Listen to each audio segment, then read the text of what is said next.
नमस्कार मित्रों, मैं श्री राम जिज्ञासु एक बार फिर आपके समक्ष सपनों का संसार लेकर आया हूँ। आपने देखा होगा कि जब हमारा मन सुप्त अवस्था में चला जाता है रात्रि में,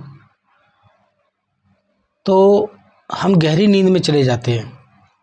उस गहरी नींद में हमारा मन इधर उधर चलायमान रहता है, क्योंकि मन कभी सोता नहीं। और जब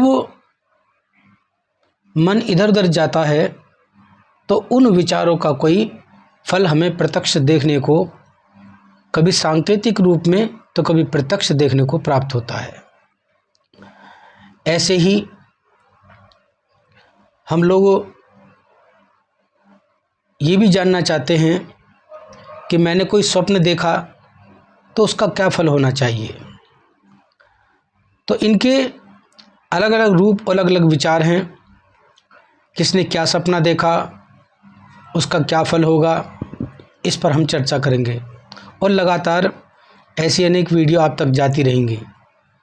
अभी तक आपने अगर चैनल को लाइक और सब्सक्राइब नहीं किया तो जल्दी से जल्दी इसे लाइक करें और सब्सक्राइब करें, जिससे कि अधिक से अधिक जानकारी स्वप्नों की आप तक पहुंच सके। वैसे देखा गया है कि इन स्वप्नों का विज्ञान बहुत ही गूढ़ और समझ से परे है, किंतु हमारे ऋषि मुनियों ने इन स्वप्नों के ऊपर कुछ ग्रंथ लिखे हैं।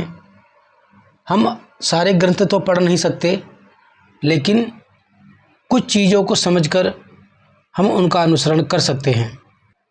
ये देनम भूतम भुवनम भविष्य परित्यगृहीत ममृतेन सर्वम, अर्थात मनुष्य मन के द्वारा भूत, वर्तमान और भविष्यात तीनों कालों के व्यवहारों को चारों ओर से ग्रहण करता है। समय समय पर विभिन्न प्रकार के स्वप्नों के वर्गीकरण का प्रयत्न किया गया है, किंतु किसी भी वर्गीकरण को दोष रहित कहना बड़ा कठिन है।